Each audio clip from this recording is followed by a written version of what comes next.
So he then says, "You think darkness is your ally? I was. That's a red one." And then he shits himself. Oh, oh, Batman on my planet. I'm kind of a loser like you. Just so good. Absolutely the highest quality. Absolutely the highest quality. Anything ever. Actually. Gollum made that. It's Oscar winning. Gollum made that. Gollum has made it. Gollum. He made it, Precious. He made a Mowgli for Warner Brothers. It got shunted to Netflix, and then what was his next step? I'm gonna go make Venom to Let There Be Carnage. Venom. Venom. We're going to talk about that trailer. In case anyone listening is like, what are they going on? We're going to talk about that trailer. We have to talk about that. I mean, not only is there nothing else to talk about, but I have to talk about it just because I have to share the madness of it. Hey, he's not a. Was it Cletus says in it? I'm not a crazy man, but I am a vengeful one. You're like, okay, but like, okay, you're also clearly crazy. Yeah, so. Clearly not. Don't have a solid grasp on reality. Never thought I'd see Cletus Cassidy formally dressed. Anyway, we'll get to it. We'll get to. It's a cool jacket. We'll get to it. Welcome to Big Damn Cast, nerdy news, geeky gossip, stuff that's fit to fill your time this week. Before you go, I just got pinged again. Fuck it. My name is Chris Two Jabs Johnson. And my name is, damn it, I'm still in isolation. So, how do you spell that? So, it's actually spelled EATME.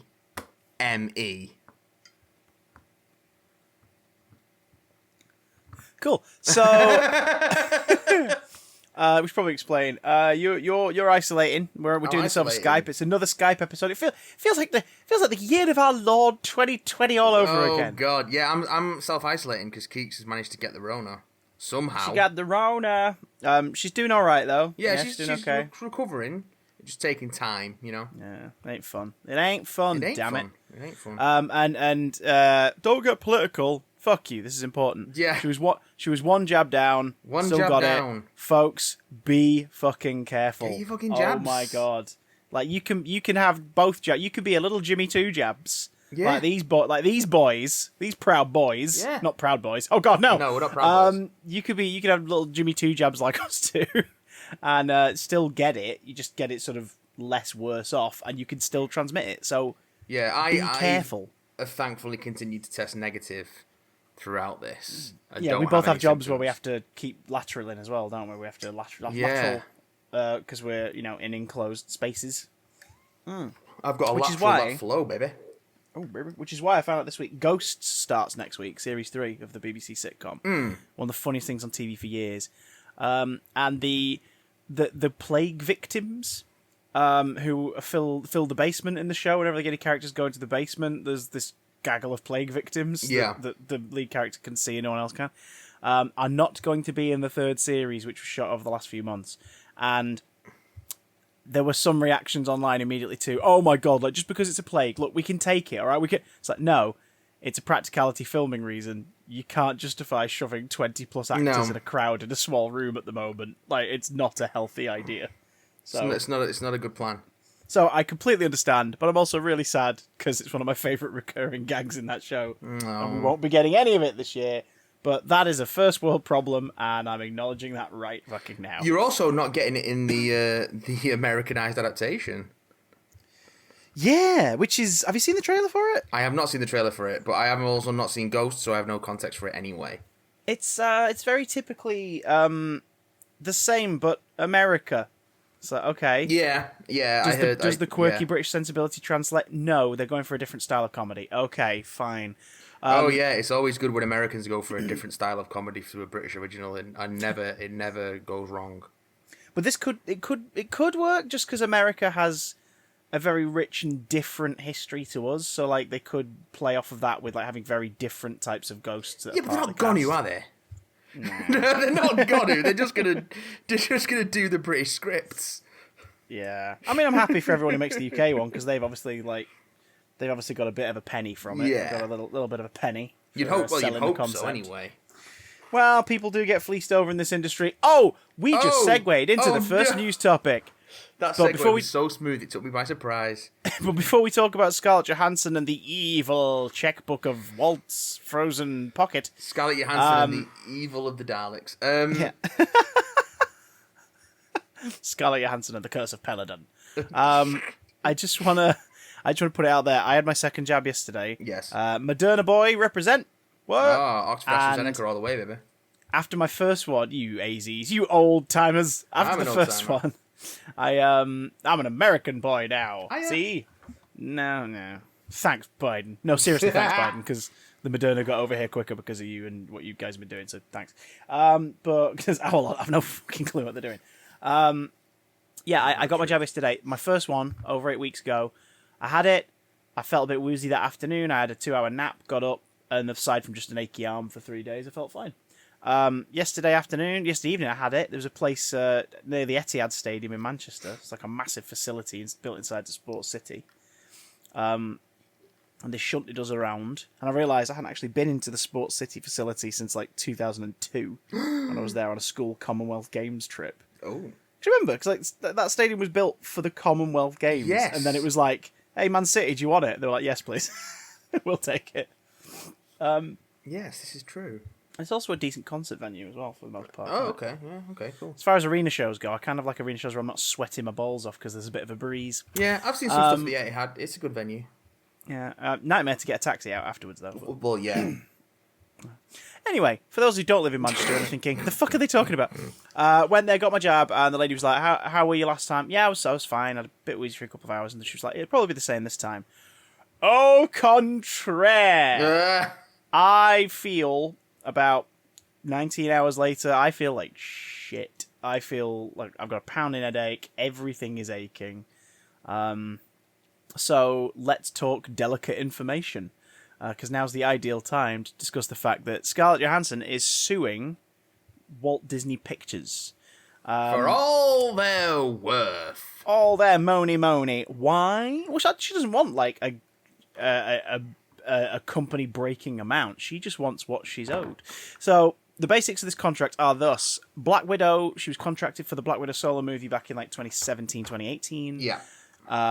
Based upon obviously rolling contracts and deals from previous contracts she had working across the franchise of the Marvel Cinematic Universe for Marvel Studios and specifically Walt Disney Pictures. Ooh. She got paid a set amount for Black Widow, which was sort of a reduced fee from what you'd expect, with the agreement that she would earn a certain percentage of the back end of the theatrical release's gross. Tell me more about the back end. Well, she wants that back end. Well, what that means is it was kind of started in terms of franchise cinema. This method was sort of started by Jack Nicholson in 1988, 1989 for Batman.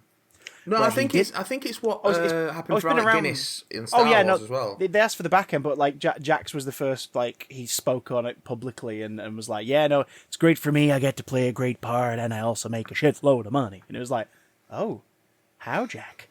There were similar arrangements. Like George Lucas, for example, basically had like no director's fee for the original Star Wars, but he wanted like a 90% profit of the merchandise. Yeah. To which all the studios go in.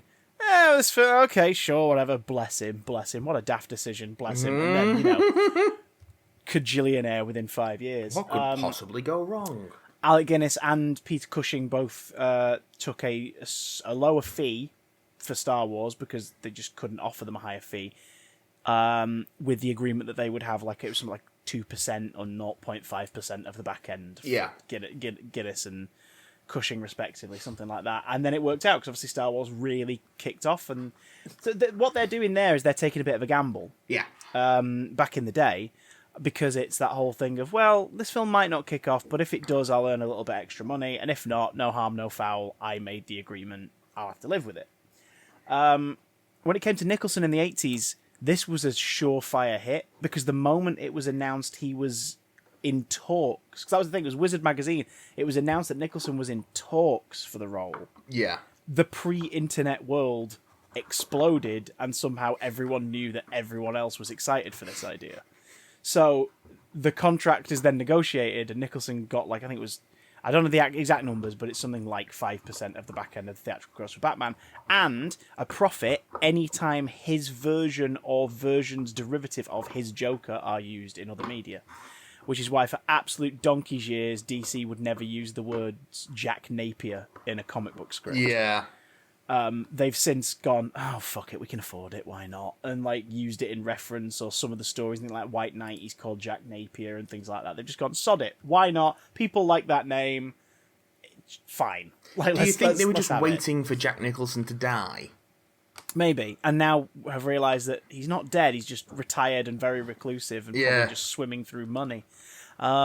I hope he's alright. If you're out there, Jack, do us a favour. Be alright and don't die before this podcast is published. Oh, God, not again.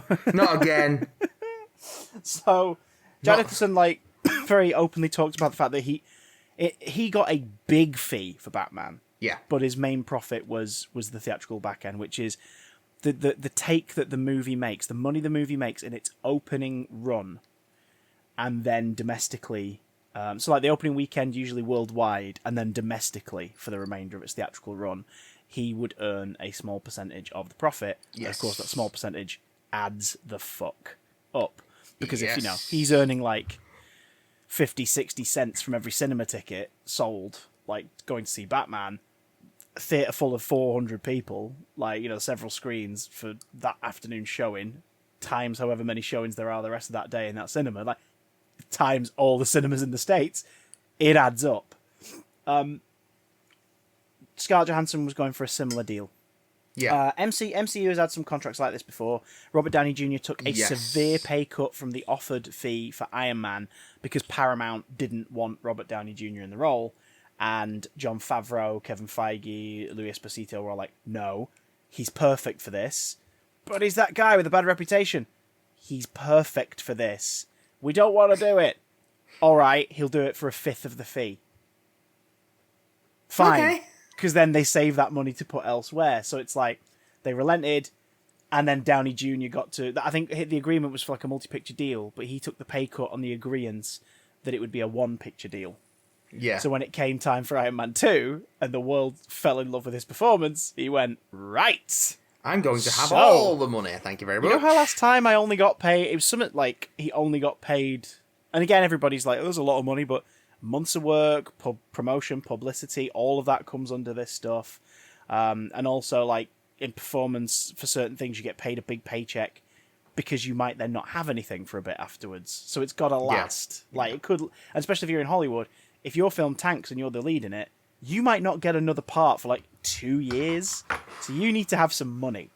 Downey Jr. took something like, I think it was $30,000 for Iron Man. Like, fucking nothing for the lead of a big blockbuster summer tentpole. For Iron Man 2, it was like $5 million. Yeah. Like, yep, I'll take $5 million for Iron Man 2. Iron Man... Avengers, yep, that'll be $10 million. Iron Man 3, yep, $50 million. And it just escalated and escalated. It just got bigger and bigger. By Avengers Endgame, I think he was on something like 60 mil. He was on a like lot. His fee. He was on a lot of money. A lot. And then he bows out. He's like, and I'm done. Bye. Bye, everybody. And it's a lot of money. When you look at the profit of that franchise, it is a drop in the bucket compared to the overall profit. So what's happened here is Scarlett Johansson took... the estimated figure is around 20 mil. With promise of profit for the back end for an exclusively theatrical release. Then 2020 happened. Film gets delayed. We now know why they tried to delay this one as much as possible. But eventually they relent, and in July of 2021, they put the movie out theatrically and on Disney Plus with Premier Access. What? Now, you'd think, because they've had to do this change of arrangement for an unforeseen circumstance, they would get in touch with Scarlett Johansson's people and be like, right, so here's what we're going to do. You're still going to get your cut of the theatrical gross for the back end. But because it is a heavily impacted, reduced theatrical gross due to circumstances out of everyone's control, we will also give you the same deal for the digital purchases for the Premier Access. Just some kind of compromise where it's like, you may be making like a 10% loss of what was projected, but you're still making close to it. Let's work it out, ScarJo by Jingo. Let's do it. What they've done instead is gone, no, she's just going to get from the theatrical cut, that's it. To which Scarlett Johansson's people have gone, you're breaching contract. Because the contract doesn't just say gross, she gets a gross from the theatrical release. It says from the exclusive theatrical release. This is true. This film was only meant to be released theatrically. Digital release at the same time as the theatrical release breaks the contract. So she is within her right to go, you owe me. You owe me a revised contract and, at the very least, a fee equivalent to what I should have earned. Disney have clapped back and said, how dare... They've basically turned around and said, like, she and her representatives are being quite callous because, like, this was an unforeseen circumstance. The world has suffered and, you know, things had to change on the fly. And it's like, no. So let's say she was projected to make 100 million for this movie. And she's been given 20 mil plus maybe 20 more mil from the theatrical cut. Yeah. That's 60 mil unaccounted for. That's over half of what she was projected unaccounted for. She is well within her right to chase this down. Oh, yeah, and totally. as we said before we recorded, you made a brilliant point. This may seem like the problem... You always do. This may seem like the problems of millionaires and billionaires and what does it really bloody matter? Like, you know, distribute the money in a decent place, of course. But this is about precedent. Because the acting industry, like many industries, but the acting industry is a place where dodgy deals and reneged agreements are commonplace. If production houses, budget people, accountants can get away with cutting the cost by not paying people what they're owed, they will do it. And in this case, like if Scarlett Johansson just like lets this go, then that's saying, see, she couldn't get the cash out of us. So how about fucking this guy who's showing up to do 2 days on a Disney Channel sitcom? Oh, what's that? You were owed 3 days pay and you only got 2? Tough. Like it's a precedent thing. It's you know, it's so it's really weird because it's ultimately in the grand scheme of the planet, it ain't important. There's much bigger stuff to be worried about and focus on, but there always is. And Scarlett Johansson is not necessarily the smartest or most considerate cookie in the jar of incredibly rich cookies, but like, she needs to win this one. Tell me about your jar of incredibly rich cookies.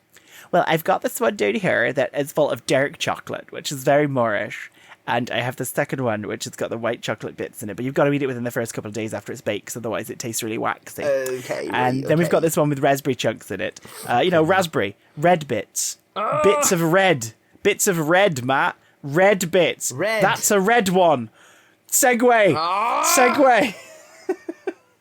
You got me. You shot me in the ass. What came out yesterday, boy? As of this recording.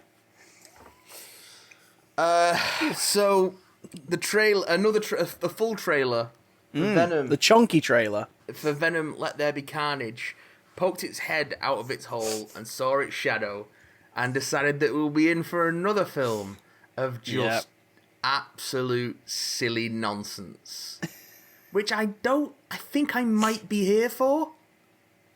Please elaborate, sir. I think I might be into the fact that it's leaning into the just thunderous stupidity of the first Venom.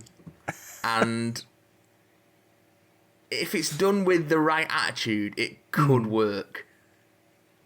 If it's done with enough tongs in enough cheeks, this might work. Or rammed down people's throats. All rammed down people's throats. Because it just does look like they've doubled down on the, okay, people involved, just kind of do what you want. Do what you want. This is the plot. It's kind of nonsense. Hey, Tom, we'll get you 1,000 lobsters and 1,000 tanks. You do what you need to do. Do you promise?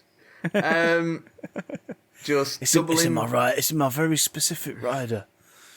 New Sky Mobile is different. It is just utterly bizarre. The sort of... So it seems like it's going to be... It seems like Cletus Cassidy takes a bite out of Eddie Brock Yeah, the interviews from the post credits, the first one that happened, like Eddie's still profiling Cletus Cassidy for an article, and then Cletus gets close to him after he's had his haircut and bites Eddie's hand. Yeah, and then makes this whole point of being like, "That ain't blood." Like, what? He's got a different blood. He's got a parasite. Sorry, Mrs. Chen, I have a parasite. And so it's... That is a red one. Oh shit, that's a red one. Actual quote from Venom: "Let there be carnage." And so that seems to be how he gets some sort of... He gets the Carnage symbiote and turns it into Carnage and escapes and wreaks carnage. And yeah, and Eddie's got to be like, "Oh, I'm Venom. I've got to stop the carnage." And then Venom's like, "Oh, that's a red one," which is apparently bad and doesn't want to fight it unless Eddie promises him that he can eat whoever he wants. Yeah, that's weird. So yeah, it seems like Venom is wanting to eat people still, and Eddie's like, nah, no eating people. But I guess they're leading into the slapstick of Venom beating up Eddie from within Eddie and with the tentacle face. Yeah, there's a really weird, and I don't know how I feel about it, there's a really weird domestic abuse joke in the trailer, where it's played for dark comedy, but it's sort of like, yeah, that's weird to put in the trailer. Yeah, like, it is. It's really strange. Like, it's a proper kind of like, he hits him, apologizes for hitting him, and then hits him again. You're like, yeah. Okay, that's... I mean, that's not me saying that this should be like the model of a perfect relationship, because of course it isn't. It's an alien parasite and a fucked up, greasy-looking guy. He's so greasy. He's just sweaty and grim.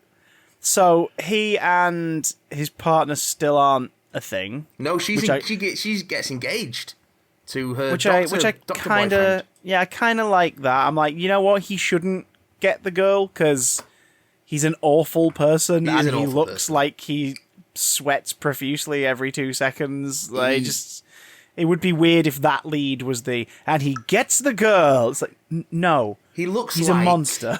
He looks like James Franco looks like he smells. Yeah. What does James Franco smell like? I don't know, but he looks like he smells. Eddie Brock and Venom, yeah. apparently.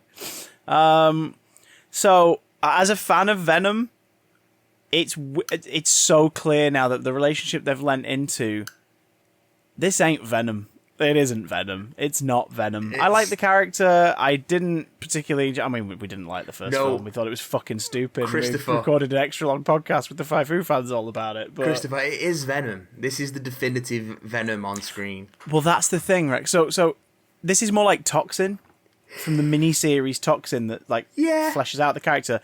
Pat, the policeman who has it, this Toxin symbiote, which is really childlike and doesn't understand boundaries. And you know what I mean? Like, it nearly murders Razor Fist because it doesn't quite get that, like... Razor Fist. Yeah, freaking Razor Fist. And proper Razor Fist as well. Like, both stumps at the elbows, both swords for arms. I mean, so... to be fair, Razor Fist already got killed by Wolverine in his first appearance, so... He's doing well for himself. Yeah. Coming back to fight Toxin. But, like, that relationship was more like Pat had a wife and a baby and he was trying to keep this thing inside him quiet. And you know, it's like, that looks amazing. Can we eat it? He's like, that's my son. Yeah.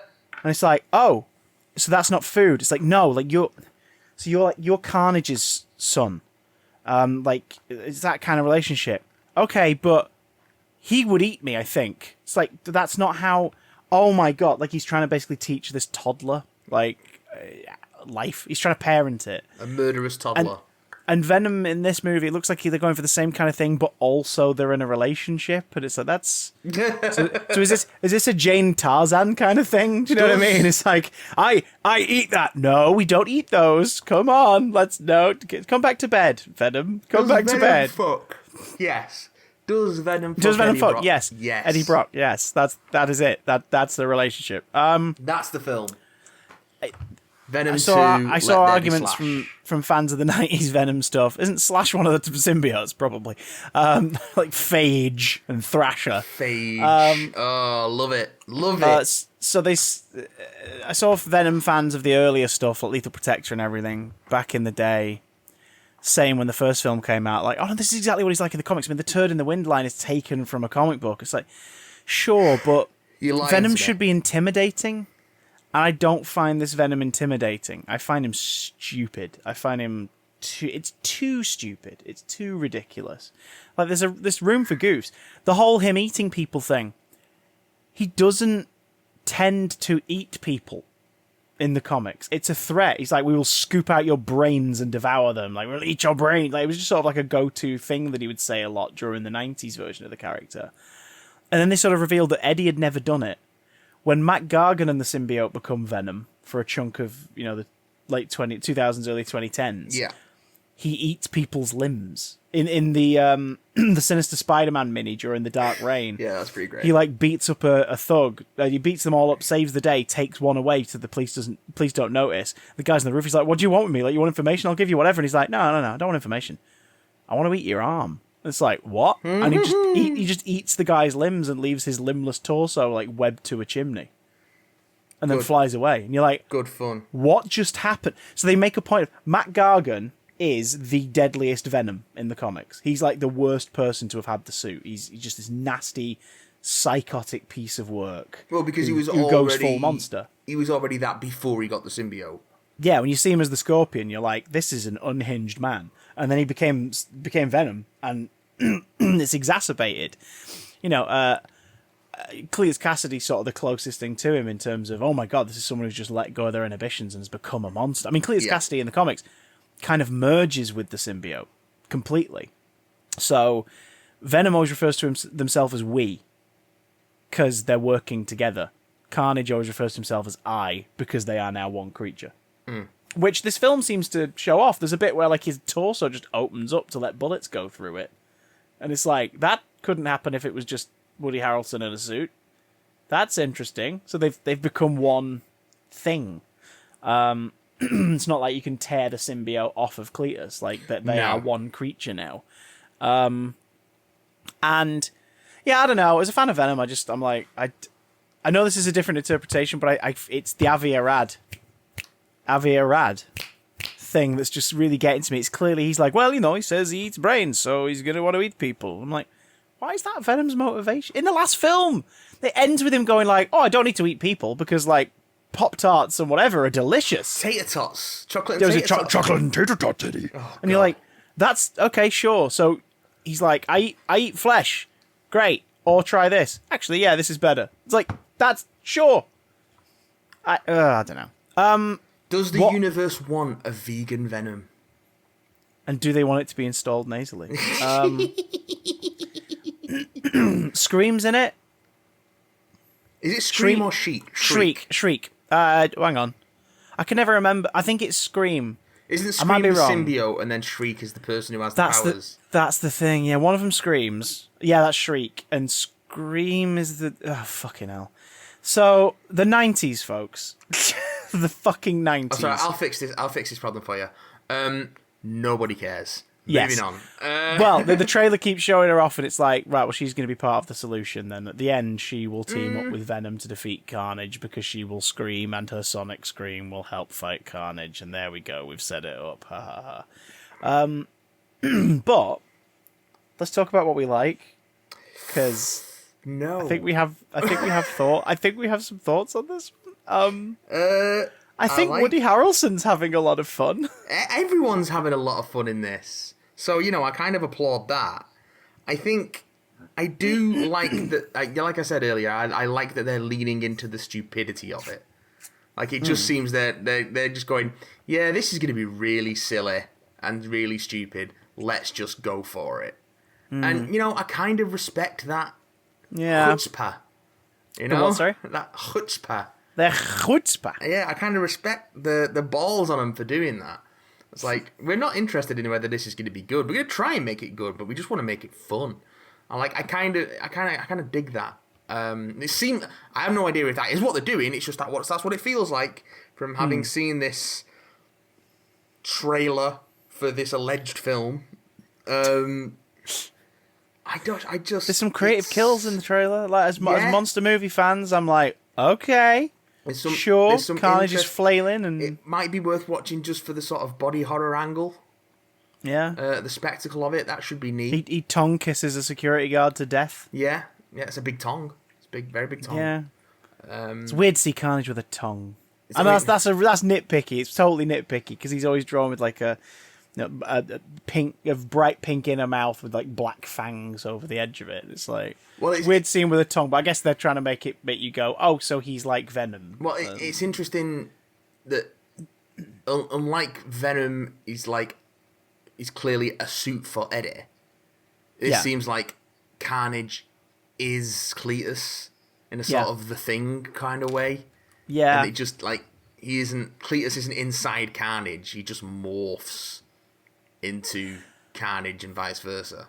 I wonder if it's going to be outright like, oh, it's the offspring of Venom, or if it's going to be more there's something about Venom that means that he's desperate for violence, and like that part of him transfers to Cletus when he gets bitten. So it's almost like it's just no, there's the aggressive tendency. Off it goes over there to like do its thing.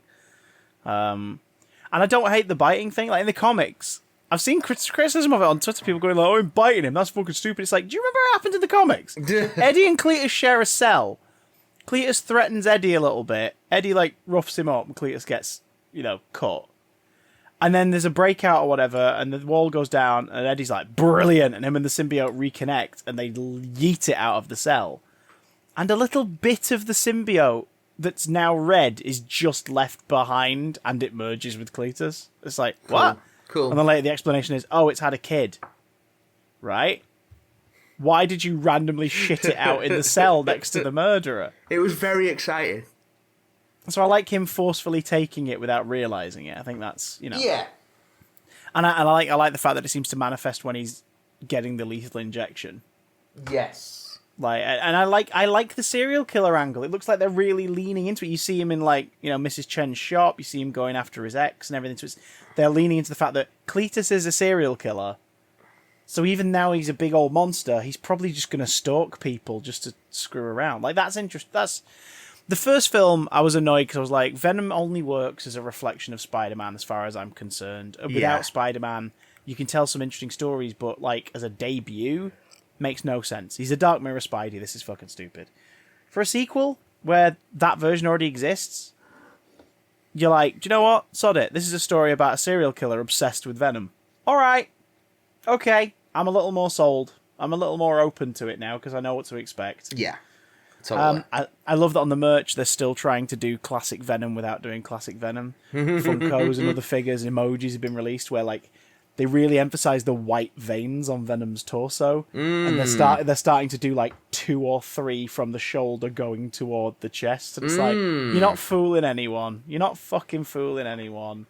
You should have waited till you could do something with Spider-Man. You dickheads. Yeah. I mean, dare I say it? I don't want to like deal in absolutes because, as we all know, only a Sith deals in absolutes. But maybe they just shouldn't have done Venom. Yeah, but Avi are rad. So yeah, that's true. Venom Let There Be Carnage is coming whenever it freaking wants to, I guess, tearing into your own home and maybe cinemas later this year. It's coming all over your face. Oh no! And speaking of aggressively assaulted by something we don't want, no! Release the Ayer cut, Matt. Oh, God. Right. Matt, release the Ayer cut. You going to release it? Put it out. You've got it. We know you've got it in a bag somewhere. That's not the Ayer cut. That's a particularly noxious fart. We have not seen The Suicide Squad this week for reasons listed previously in this episode. Yes. I can't leave the house. So, without a UK, because any American listeners are like, just put on HBO Max. Nope, we don't have it. And not every film that gets an HBO Max release will get a tie-in release digitally on Now TV or other services like Zack Snyder's Justice League did. And it wouldn't be out till the 5th of August anyway. Yeah, for America, exactly. In the UK, it's already here, baby. You can go see it right hecking now. But we can't. And it got me to thinking. It's been 5 years since the first movie in this not quite series because it won't admit it. I mean, I wouldn't. Yeah, Suicide Squad, the not the Suicide Squad, came out in 2016, coincidentally around the time we were first podcasting. In fact, our very first episode was a chat based on the last trailer about how Harley Quinn is sort of tough to adapt. The trouble with if Harley you're doing Quinn. Yeah, if you're doing a Joker themed, a Harley Quinn themed like arc with those two characters, it's sort of tough to adapt without there being issues. Then the film came out and we were like, yeah, that's one of the many issues here. Like, tonally, this doesn't know what's happening and blah, blah, blah, blah. But I thought 5 years have passed. We're quite, I think, I don't take words out of your mouth, but I think we're quite excited about The Suicide Squad, the one that's coming out this month.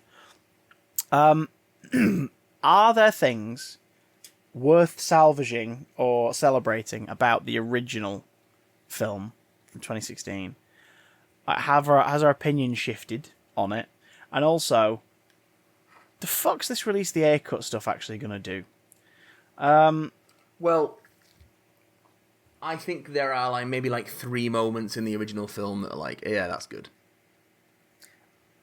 Can I guess what one of those 3 is? Yeah.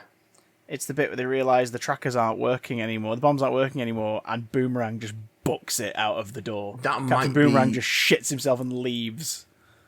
That might be the greatest moment in the entire film. I think it might be the best moment in the DCEU. And I say that unironically because I remember us watching that in the cinema, and the moment he did it, it was both just going "Dah!" Out loud because it caught us off guard so much. That was actually a legitimately good moment. Yeah, far from my favourite movie in the DCEU. It's not spelled SHAZAM. Yeah. But, exclamation mark. But it's that moment is fucking hilarious. Then ruined by him just randomly joining the group again in the slow-mo marching toward the final fight shot. Because you're like, why? Yeah. Why is he doing that? It makes sense if maybe as they walk past, Killer Croc spots him and yanks him up and would have been a better guy. Yeah, pushes him along with him. Because then you've got the whole every slow-mo walk extra gag of one of them being pulled into the slow-mo walk and forced forwards. And it would make sense for his character too, because the moment he found out he didn't have a bomb in his neck, he was like, yeet! He wouldn't just go nearby, find a beer bottle and sit among the rubble. He'd leave the city. He'd get out of there. Go rob a bank. And then it would have been extra satisfying to see him in the new one, because it would have been that thing of, they caught him. They'd got him anyway. He got nabbed on the way out. Haha, what a prick. I can't think of anything else, actually, now I've said it. Design-wise, there's a few things I like in that movie. I didn't like the overt male gaziness of Harley Quinn in the film. Oh god, no, hate that design for Harley Quinn. But that's the thing with me. That design has grown on me over time as a design. Nah. I mean, for Christ's sake, there's the Funko. Nah. Do you know what I mean? There she is. Part of that, though, was down to the Injustice mobile game and getting that character and absolutely acing her. But in the film, it's shot creepy as fuck. I believe that that's an outfit Harley would wear. Because Harley Quinn's one of those comic book characters who has had about 70 revisions visually. Oh, yeah. She's got a classic look, and she's got a version of that in a modern take that there's various takes on. With no matter what, the black-red split down the middle. She's usually got pigtails, either black and red hair or blonde hair with dyed tips. But as a fan of that character, and I've realised she's probably one of my favourite DC characters, I don't hate that design as a Harley would choose to this is a costume she would pick. The way it's shot, I hate. I absolutely hate the lingering butt shots, the gratuitous bit of her getting ready and all the soldiers ogling her. Yeah, it's just weird, isn't it? That's just it's come on. But then that's made extra worse by the fact that at that point she's the only female member of the team as well. So it's extra creepy. Katana joins not long after, but she's not a bad guy. No one would mess with her. Do you know what I mean? And she literally is just introduced she just walks onto their plane and that's it. There's Katana. Sure. She's got my back. Sure. Okay. I want to mess with her. Her soul steals the souls. Her sword steals the blade that pierced his body. Came from your trailer. It's just her sword steals the souls of her victim. You're like, what? And then we never see that. Yeah, we never see it. Oh, for fuck's sake! No, positives. Are they? Jai Courtney as Boomerang is great casting as Captain Boomerang. It works. He was the standout when we saw it. He was the one that when we watched the movie initially, we went, he was really fun. I did not expect that to work. It worked. He was really fun. Yeah. I don't hate the Enchantress's design, but I would like to ask Cara Delevingne what she was smoking when she chose the physicality for the performance. The visuals of that, like all the green and blues at the center of the train station or whatever it is where everything's going to shit, would look cool if they hadn't turned the saturation way the fuck down on this movie. It's just murky, innit? It just looks like smoke. Diablo's an interesting character because it's that whole thing of, oh, this guy, yeah, he's not a supervillain. Like, he's got these powers. He did some bad shit in his past, but he got these powers. He killed his family and immediately surrendered himself because he didn't mean to do it, and he feels like he needs to be punished. Like, that was interesting, and I like the fact that he's brought onto this thing because, like, you're powerful. You've got to get involved. And he's like, I don't want to. Yeah. You're making me do it, but I don't want to. And I don't hate that. I think he's performed well. I think his ending works well, like the fact that he's sort of the sacrifice play. Though it is hilarious that only 2 members of Task Force X die in that movie. One of them does it voluntarily to save the day, and the other one just gets fucking blown up. That's Slipknot. Man who can climb anything. Notice how we didn't give him an intro screen? He's gonna be dead in 2 minutes. You're like, what? Oh, that poor actor as well, having to do the press tours and everything.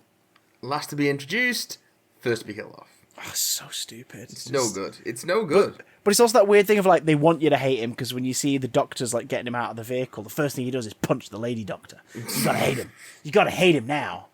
It's just like, yes, the third female character. Oh, the fourth, I suppose, after Waller. Yeah, I mean, they don't show him doing anything either. Like, we see him try to escape by, like, grapple hooking. But it's like, at least let him stick around a bit longer and do shit. Do you know what I mean? Like, yeah. So you kind of go, actually, his power's going to be, his skills are going to be really useful in helping him. Oh, he dead. Like, yeah. I don't know. Just, and then I like Deadshot's design. Like, the costume design is a nice sort of take on the Deadshot costume. I like the tone at Belle Rev. Like, it feels as bleak as it should be. Yeah. I like the slightly unique cells, even if some of them don't make sense. Like Croc's sort of access to a basic part of the sewer for recreation and like that and then at the end where he's gifted a TV. They've just like stapled it up on the wall in the corner and he's just watching music videos while eating a hamburger and smiling to himself. It's like, that's okay. Yeah. Sure. Yeah, I guess. I don't hate Croc's makeup. I just wish that they'd had the foresight to like bulk up his shoulders. Yeah, I think of the designs in it, Croc's one of the characters who comes off best. They just needed to match his neck and shoulders to that head. Yeah, the head is huge. So they should have just bulked him. Given him a cartoon silhouette, a bit more of that, a bit more of a triangular torso. Yeah. But I don't hate his look. Yeah, I think we're at the end of the good stuff. So, yeah, kind of. The tie-in soundtrack, the physical or digital tie-in soundtrack of Music From and Inspired By is a really decent soundtrack. It features some songs from the film, but mostly not. And that is the last positive. Why do people want the Ayer cut when this film is very clearly broken in numerous ways? In ways that could not be fixed by just giving the director access to some footage that was unused? I could not tell you. Do you know the context of the David Ayer argument to it all? Well, yeah, because they did basically 3 cuts of the movie. 2 were against his wishes as well. Yeah, and ended up going with like the one that the trailer company did, I think. Yeah, Trailer House, who made the... So the first glimpse we get is like Comic-Con 2015, and it's that really bleak Belle Rev thing. I started a joke trailer that's just like oh, look at it. And it kind of set up the idea of, oh, it's a bunch of villains and ne'er-do-wells. But keep in mind, this was the first, like, look at anything DCEU beyond Superman and glimpses of Superman and Batman, like, that we'd seen. So it was like, oh, so there's, like, supervillains in this world that are already, like, locked up because they've done stuff. Okay, interesting. Aya says that trailer is the closest to his vision that was actually released in terms of the style. Which I kind of hate. I'm not gonna lie. It's too... As a teaser, works fine. As a whole film, shoot me in the knees. I don't want to have to walk into that theatre. You're not going to make me. Because I don't have any kneecaps anymore. Why is David Ayer shooting me in the knees if he wants me to go into the theatre? Why is he not just kidnapping me and putting me in a helicopter and taking me to a screening room? David, stop it! No. Anyway,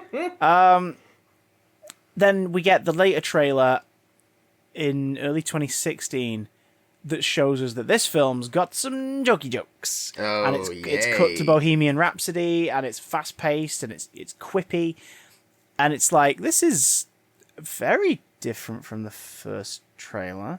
But that trailer gets a really good response overall, like, you know, votes online and people sharing it going, this looks amazing, can't wait. And then that is what solidifies the movie's fate, because Warner Brothers took note of the success of, funnily enough, there's a bookend to this story, Guardians of the Galaxy in 2014, taking really obscure team property and making it work in just the most sort of like naked, obvious way. Just like, especially when you watch the film.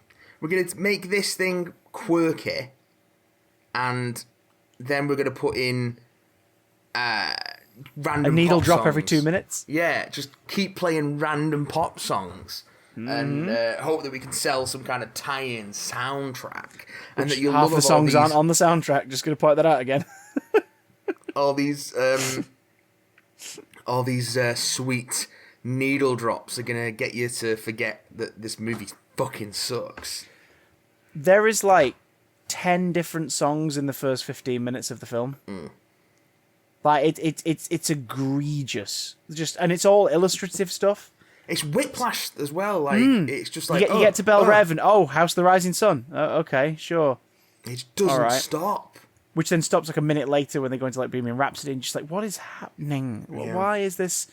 I don't. Oh god! Like Harley Quinn goes into a different song and Deadshot gets a different song. You're like, the fuck is going on? Yeah. So, but the trailer is successful. So Warner's then, like you said, going to 3 different cuts. David Ayer gets his cut. Warner's do their separate cut with David Ayer sort of, you know, keeping an eye on it and dropping sort of notes here and there, but mostly it's out of his hands. And the Trailer House do a cut of the movie. Now, the Trailer House obviously like will have cut short films, TV episodes before. They don't just do trailers. But that's a big ask to be like, that was a fun trailer. You guys make the film now. Here's all the footage. It's like, wait, what? The film ends up being a clusterfuck hybrid of whatever its initial concept was and the second trailer. Yeah. Big old neon guns everywhere, and the soundtrack, like the pale, sickly green with neon purple colour scheme takes over. The city stuff just becomes washed out with like pale blues and muted reds. There's a whole like desaturation filter over the whole thing. It just looks gloomy with these flashes of occasional colour, but very specific sickly colours. Yeah. You get the character bio screens. Like, every new character you meet, except for Slipknot, every new character you meet, we get this, like, Top Trump style fact sheet on the screen, not up long enough for you to fucking read it all. And they all look different. They all look painfully different. And it's like, guys, remember the Guardians teaser where we got, like, the prison lineup thing? It was all the same font. It was really simple. It wasn't essential information, but it gave you enough if you wanted to look at it. That's all it was. This is a clusterfuck. The backstories for the character... Oh, fuck. This is where it gets me. That people think that if David Ayer, who exacerbated this, he stoked the flames this week by doing an interview. Well, of course he did. With, let me see who it was with. Because no one's paying attention to him, because what was the last good movie he made? Well, the last film he made was The Tax Collector in 2020. Then before that, Bright in 2017. Which was dog shit. Yep. Then Suicide Squad before that in 2016. Then Fury in 2014. End of Watch in 2012. Good. End of Watch is apparently quite good. Yeah, End of Watch is the only one on the list that I'm aware of where I'm like, I wholeheartedly know that was fun. I mean, let's face it, the only stellar movie he's ever made is 2001's Training Day.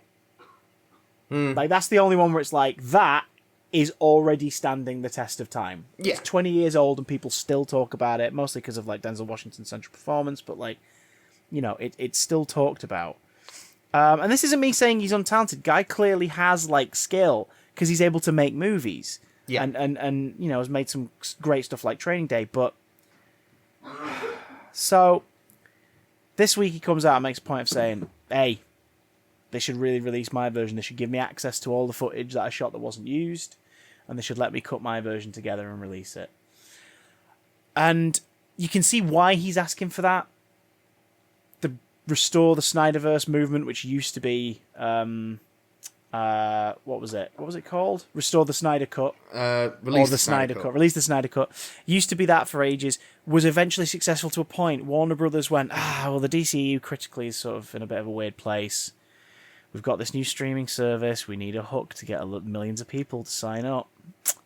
Okay, Zack Snyder, hey. How you doing? If we give you all your old footage and maybe a bit more money, do you want to attempt a Snyder Cut? And he went, yes, give me $70 million. And they went, fine. And he makes it, and, you know, Fine. like, it's... You saw it, you thought it was all right. I quite like it, yeah. It's long, but going into it with that knowledge and preparing yourself for it, I think there's a lot to be said about it. There's a lot said for it. And it happened, so... As we predicted last year and the year before, if they ever did it, if Warner Brothers ever went, okay, we'll get a version of this out there, the fervent, aggressive, super passionate fans who've pushed for this since 2017. The not at all toxic segment of the fan base. And there'll be people listening now saying, I'm not like that. If you're not like that, we're not talking about you, don't worry about it. Yeah. If who you are. You know what I mean? But maybe wonder why you're getting defensive. Like, because you know the company you keep in this fan base is a bit on the toxic side. Getting defensive, are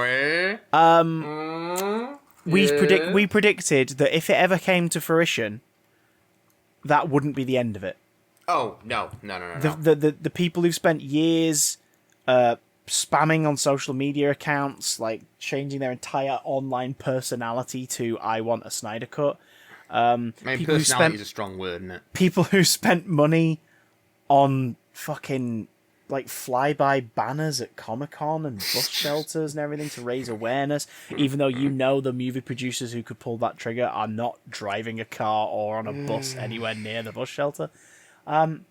Like that, you're going to feel vindicated when it happens, even though the only reason it happened is because Warner's wanted to make money off of you and get you to sign on to HBO Max. That's why it happened, not because they heard you and they wanted to answer your call. Zack Snyder feels that because as far as he's concerned, this is the closest he's going to get to making the film he wanted to make. So fair enough. But that's not why the film exists. You know?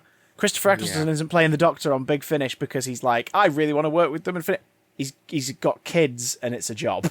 And he's been very open about it. And not nasty. He's just like, yeah, it's a job. And I get to work on fun scripts with the character I like. And, you know, this is a good way to earn money. It's like, great. Same here. Like, the reason this exists is so Warner can get your money and appease you to some degree. And if you enjoyed it, amazing.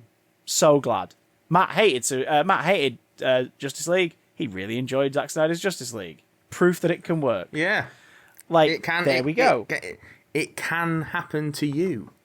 But because the call was heeded as far as that fan base were concerned, they haven't stopped. No. And the three causes that they're rallying behind are prominently restore the Snyderverse. Yep. Which is Zack had plans, we want to see them happen. So bring him back in. Even if he doesn't make a new movie, he's got to be like the overseer, the Kevin Feige of this model, as it were. Which was further fueled by Patty Jenkins, James Wan, saying, our films take place in his continuity, in the continuity of Zack Snyder's Justice League. Like Wonder Woman 84 takes place in Zack Snyder's Justice League version of the world. Aquaman takes place, and it's like, well, it doesn't really affect those movies at all. But sure, fine, that's you just supporting your friend. Okay, whatever. Sure, whatever. Or career damage, distancing themselves from Joss Whedon, maybe. Who knows? The point is, Yeah, there is that. The point is, that's that push. The other one is, give us Zack Snyder's Justice League 2. Like, give him the money, get him on board, let him make a sequel. Because, of course, even in that cut, that definitive, this is my last go at it, and I'm going to film some new stuff cut, what's two of the things he films? Sequences that tease a sequel / future for this story. So, he sequel teased. He's like, oh, the apocalypse scenario, still possible. In fact, here's that future, meaning it is happening. Also, here's Martian Manhunter. What's going to go on? I guess we'll find out next time. Oh, sorry, there isn't a next time. I guess you guys are going to have to go without a sequel, knowing full well that would turn everyone into, bring it back, keep it going. But the third one, which is taking up getting a bit more steam this week with the release of The Suicide Squad, is Restore the Ayer cut, which has been and gone like a lot of times, but is now it's not passionately the first time back. we've seen this crop up. Like they really. Oh, sorry, I just knock at the door. Let me check my camera to see what the knock at the door may be. One moment, sweet lady. Is it a parcel? It's I don't know. I don't think so. No, it's not. Can't quite tell. Is it a local? Can't quite tell. I think it's a parcel. I'm leaving all this in because it's just very bizarre. Go and get your parcel. No. It's. I can't tell if it's a parcel. It's a very small man. Go and like check a very the door. very tiny man has just knocked on. He's just left something round the corner. So I'm not entirely sure what's going on. Go and check it. Go and check it out. I'm not going to check it because it might derail it, and I want to get this chat going. I want to get this podcast done. Damn it! I feel unwell. I don't want to have to deal with some rando at the door. I'm not expecting anything. I'm not expecting anything. Anyway, where was I? Oh, that's right, Barcelona. I don't know where you were. So yeah, Restore the Airverse, Restore the Air Cut. That movement has been picking up again because we are now at the point where there is a new Suicide Squad coming out, and the people have decided, you know what? We want it. We want this now. Some of them have lumped it into this big thing. So there's a lot of DCEU fans, especially the Venn diagram between the Snyder Air Cut camp. There's a big Venn diagram that suggests that they automatically are pre-hating the Suicide Squad because it's not an Ayer cut option, and it's directed by James Gunn, who they have different problems with for different reasons. You know what I mean? Like, some of them hate it because it's oh no, he did a Marvel film, a blue. Yeah, like some of them hate it because he did Marvel films. Some of them hate it because, as far as they're concerned, he. For Pete's sake. Go and sort your door out. It's not a... Oh, no. No, bugger. It's my stepdad driving through. I can see it now. It's my stepdad driving through on the way to my brother's, but if we stop, I can't invite him in for coffee. Yeah, well, you're going to have to go and deal with that problem, Christopher. If he's not getting a response... Oh, God, I'll call him back afterwards. Just text him and say... just text him to that. I can't come down right now. I can't do it. I can't. Leave me alone. Bloody hell. That's not why he was bending over at the door. I thought we were still trying to get a parcel through. I'll call him through. I'll call him after this. We've seen if you were in the garden. That's true, but I'm clearly not. Anyway, so... Family, eh? Family. Can't love him, with but him. Can't kill him and keep it a secret. We've got 15 minutes of podcast still to go. And if I go down now and have to explain it, it's going to end up being 45 minutes of confusion. 15 minutes? 50. What are we going to talk about for the next 15 minutes? Well, I'll tell you. Oh. So they either hate James Gunn because they have issues with him politically, joke stuff that was drawn attention to obviously a few years ago, over the firing of him at Disney and everything. Some people are really stung by that, and do you know what? Fair enough. If you hated the stuff that he tweeted back when he was younger and made all these jokes, stuff that he has acknowledged, apologized for, and said was shitty. If you honestly still have a problem with him, that's completely fine. That's fine. That's totally cool. But to decide that, that's a reason why you want the Ayer cut of the original is I don't understand how that hurts the new one in any way. I don't get it. Do you know what I mean? I don't get how that's meant to derail the first one. So derail the new one by supporting a recut of the first one. I don't see why they put that much effort into it. Similarly, there are people who hate him because he's from Marvel, and it's the same mentality, isn't it? Like, there's that thing of, well, he made Guardians films, so we don't want him. It's like, well, then just don't see it. Like, why does him having done that mean you really want a second version of the first movie? Adding on to that to complicate matters even more, when Suicide Squad went out on hardware like DVD, Blu-ray, it was an extended cut with additional scenes. Yeah. Additional Joker and Harley stuff that, again, was put in there because David Ayer was like, we shot so much of it and it was cut out of the film, I want some of it restored. Now, we know there's stuff still missing. The Joker was meant to play a big part in the third act, and he doesn't. And it's footage in the trailer. The images you've seen of him holding a grenade and half his face is like covered in dirt and everything and his hair's all askew. Like, that was meant to be in the third act. Seemingly, Enchantress isn't the threat at the end. Like, the Joker escalates it even further by showing up. And that was cut out. So there's still more there. But you already have an extended version that fleshed out... I don't know. I really hate the Joker in Suicide Squad. Yeah, that's the other thing too. Do we really want more of him? I think it fucking sucks. Some people do, but like... It's one of the worst depictions of that character. Yeah. It's like, are we really clamouring for that Joker? I mean, like, are we really clamouring? But, you know... Now, again, if you're listening to me rambling about this and go, no, do you know what? I still want to see it. And that's awesome. I'm so glad you do. But, like, if all you're doing now is so happy for you, bro. Yeah, if all you're doing is tweeting about it, if all you're doing is tweeting it at Warner Brothers and at people involved in the new one, like, for fuck's sake, you've got actors from the Suicide Squad whose tweet mentions are being spammed with people going, well, we want to release the Ayer cut. Don't care about your fucking version. It's like, what do you think that's honestly going to do? Yeah, I don't know what their end game is in this situation. Like, what is the point? How about you go watch the new one, you show it some support, and then if Warner Brothers are like, that made more money, maybe there is still viability in this Suicide Squad franchise. You go, cool, could we also have the Ayer cut, the first one on HBO Max, please? Don't ask these people to use reason, Christopher. Good point. You're asking the actual impossible. It is, I don't get it. We predicted this a year ago. We said that if the Snyder Cut happens, it will never end. It will never end. Like, it will become a constant from this moment. You could get the Suicide Squad alternate cut by David Ayer and enjoy it or not enjoy it, but be proud you got it. You could get it. But then, what's going to start, it'll be, right, well, we want the Suicide Squad, but David Ayer's version of the sequel. And it's like, you're not going to get... We want Zack Snyder's Justice League 2. You're not going to get that. We all hated Wonder Woman 1984 for reasons we can't quite describe, but it suspiciously seemed to be unable to answer whether or not it's because it's a film about a female superhero. We want the Zack Snyder version of it. And just like... I mean, I'm not in love with Wonder Woman 1984. But... Oh, no. I hate it too, but it was the first one that a lot of this culture also leapt on and decided they hated. I mean, I don't want to decry that as it being a misogynist thing, though, because I genuinely think Wonder Woman 1984 was, on many levels, a missed opportunity. Yeah. Agreed. We reviewed it. We both were like, this is not good. But like, there is a Venn diagram where there are people who are like, well, this isn't the vision that Snyder would have carried on for the character, so we don't want it. And it's like, oh, for fuck's sake, that's not what it's about. There's always a Venn diagram, Christopher. There's always a Venn diagram. There's always a man. There's always a lighthouse. I'm exhausted.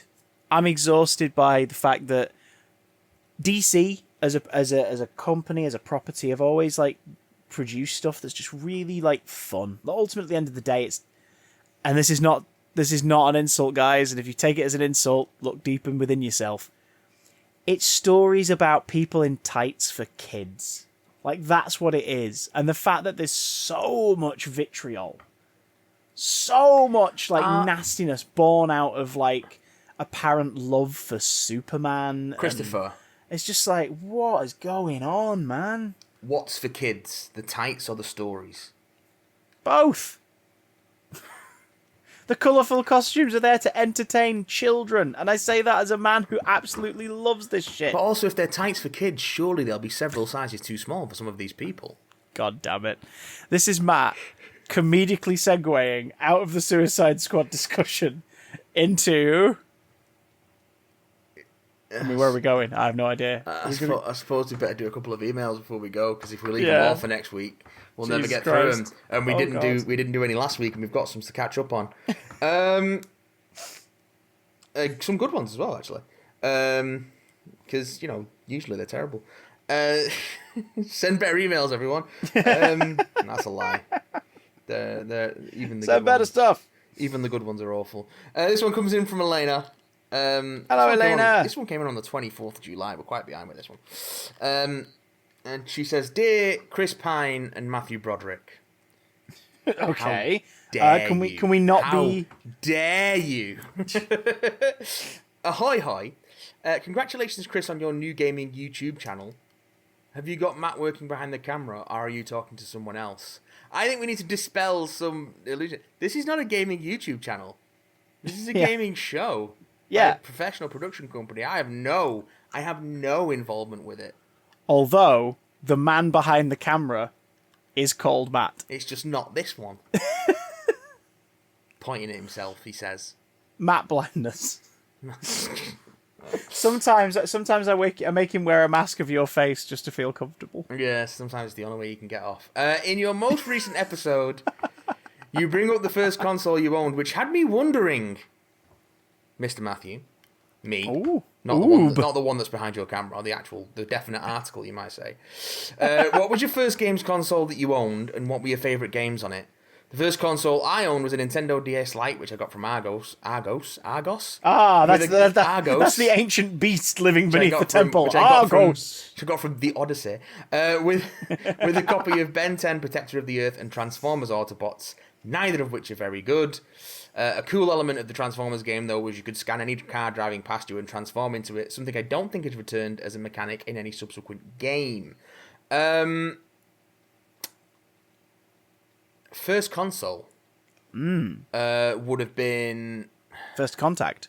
Well, my dad had a Game Boy, which I ended up just playing all the time, and that was an original Game Boy with Tetris and Dyna-Blaster, a.k.a. Atomic Punk, a.k.a. Bomberman, depending on what territory you're in.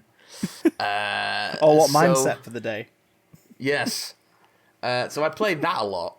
But my first proper console, which was for me, which I was given, was I got a Sega Saturn at Christmas 95?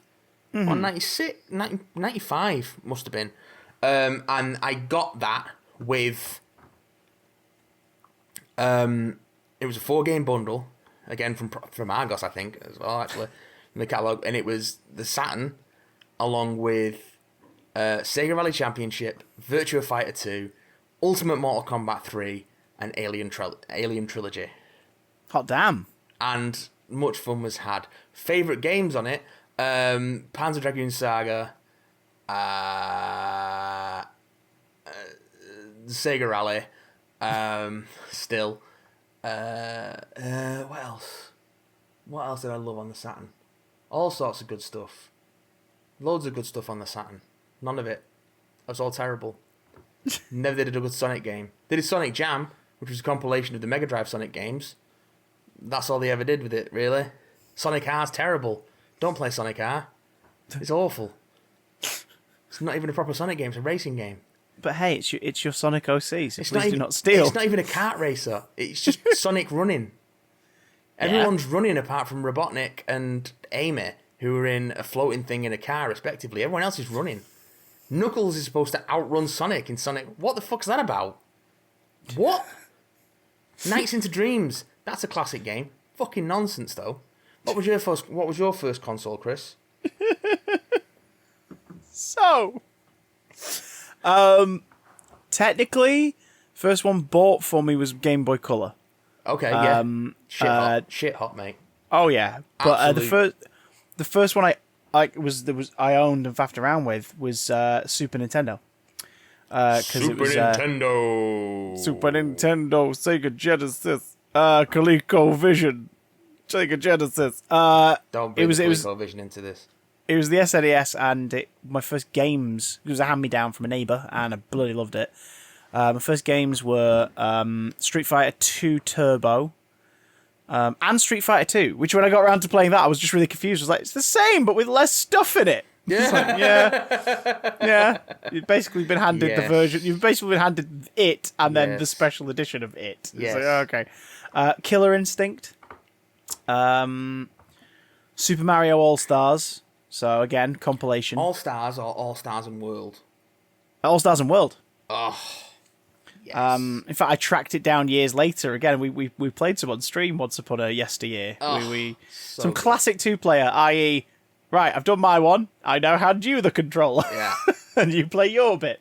And then you do your bit, and then you hand me the controller. All Stars and World, all-time classic, mate. All-time classic. So good. So good. But the first one that was like bought for me was Game Boy Color.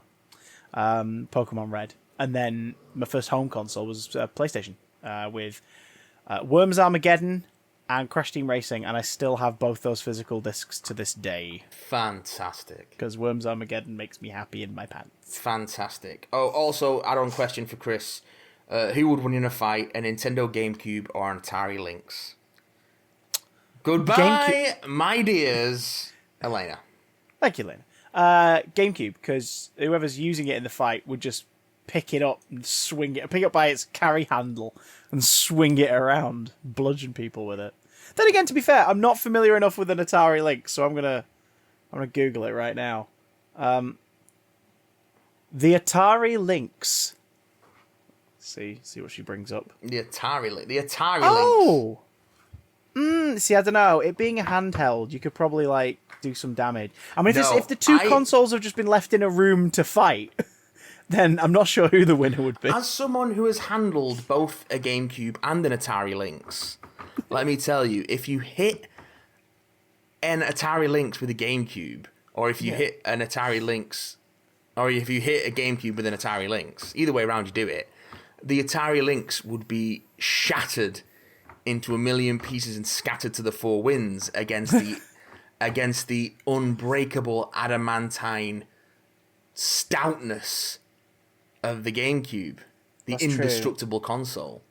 You could probably only damage your GameCube if a very corner of it slammed into a concrete surface and you get some cracks. It wasn't until the Wii U that Nintendo started making consoles you could break easily, and that's only because the Wii U controller has a screen in it.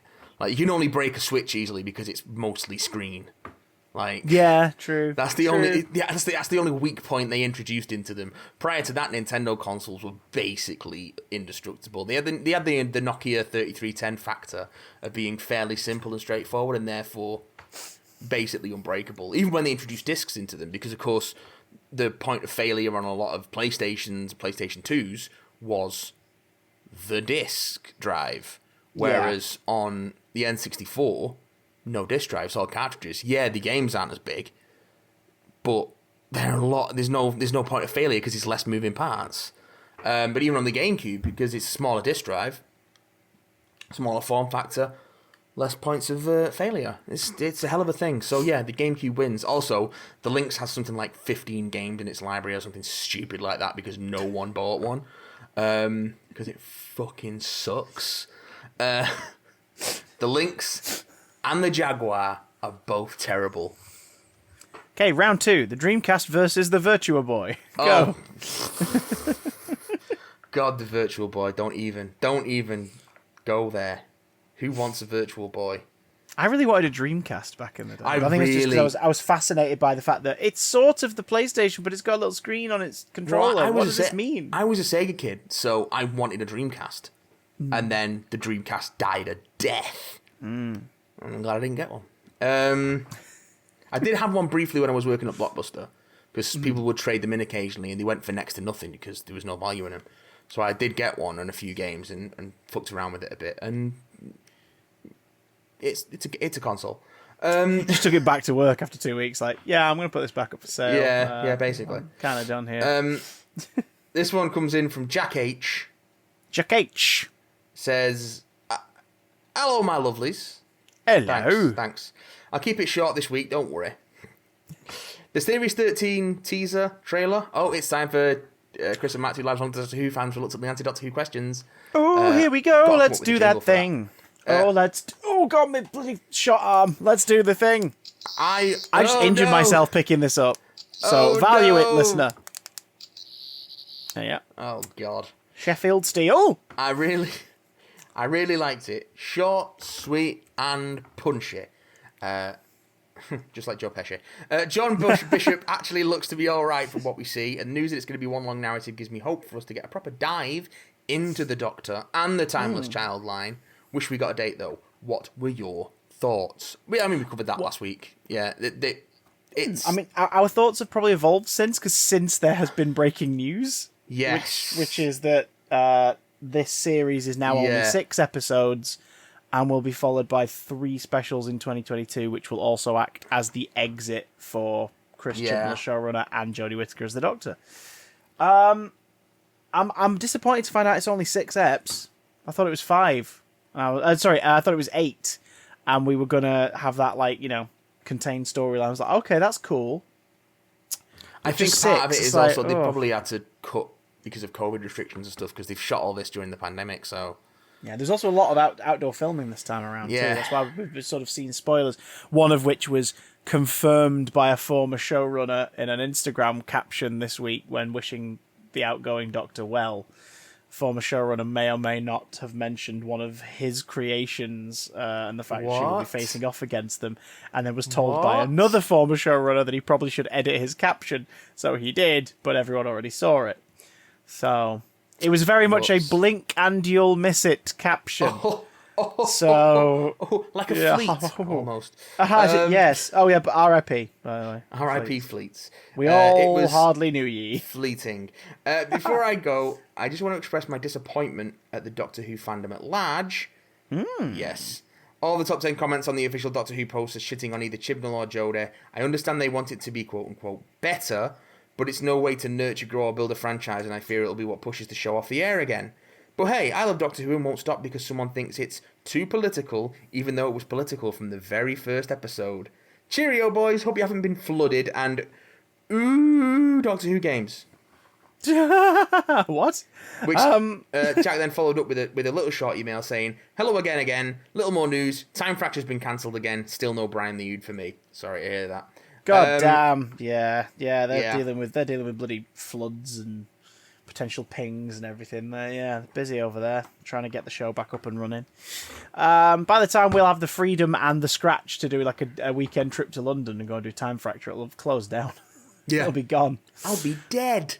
That's all right. We can go and watch a matinee of Only Fools and Horses or something. We'll go and watch one of Andrew Lloyd Webber's shows in one of his many theatres he's worried about being forced to sell because he's not rich enough. Oh, you're not rich enough, Andrew. You're being.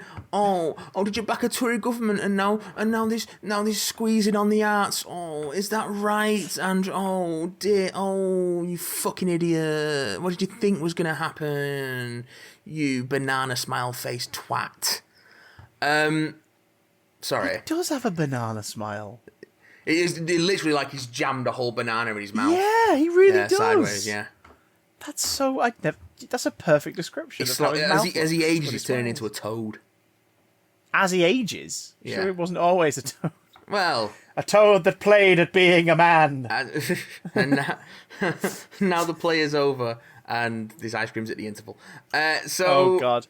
Yeah, that's the show, I think. Yeah, I don't think we can go anywhere from there. We'd like to expand in on the fandom thing. What are your thoughts on the release, the Ayer Cut fandom? What are your thoughts on the Doctor Who fandom? What are your thoughts on Jodie and Chibnall leaving Doctor Who? I'm curious to hear from you. bigdamncontact@gmail.com. Here's our thoughts, bottled up real quickly in a short statement. I'm sad she's leaving, and I hope he gets to tell the stories he wants to tell before he goes. There we go. That's my thoughts. I hope they go out on a high. I hope they go out on a mic drop so impressive that everyone who's ever hated it goes, all right, do you know what? That was pretty good. I would have liked to have seen more Jodie before. I mean, we've still got a fair bit to come, but I think 9 whole stories. Yeah, one being feature length. I think the whole sort of era has been beset by like schedule fuck ups and production timeline fuck ups. And air date fuck ups, and everything has just been so inconstant that it's just not really had a chance to get its feet under the table. Yeah. In a way. So I'm sad that it's ending where it is, but hopefully it'll go out on a high. Interesting factoid.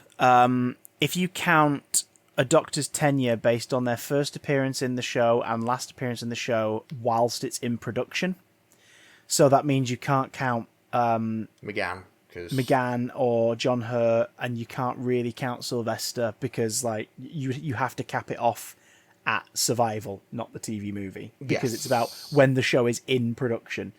Jodie is the second. If she leaves after July 2022, she will be the second longest serving Doctor in the role after Tom Baker. Oh yeah, but with which is tiny a weird amount thought. Of stories, yeah. That's the weird thought. Is it's like that's true, but also it feels like we've barely seen her because it's been 2 series and 2 specials so far, and it's odd. It's odd. I would have liked more of her. What do you think, Sonic Screwdriver made of Sheffield steel? Quiet you. I think that you should go to twitch.tv/BigDamnStream if you want to watch some streaming content. And also, you should be back here next week for some more Big Damn Cast. And if you fancy giving us a couple of pennies to help keep the lights on and that, you should go to patreon.com/BigDamnCast. And you should. We'll be back next week, hopefully, with some The Suicide Squad, the podcast, the news, the reviews, the motion picture, the beach towel, the lunchbox. Oh, and if you do send us any more any emails about the Suicide Squad, please make sure you mark spoilers properly. Thanks. Cheers for that. He's not bitter. Not that I'm bitter or anything, as the person who screens the emails. Did you find out that everyone dies? I'm not going to tell you what I found out. Well, I'll tell you next week. But but yeah, see you there. Fingers crossed we see the film between now and that'd then. Be really good. That'd be really nice. good to see the film. Send some love in. Should be getting out of isolation on the Sunday, so we'll find out. Ooh, goodbye, children. Bye all. Goodbye.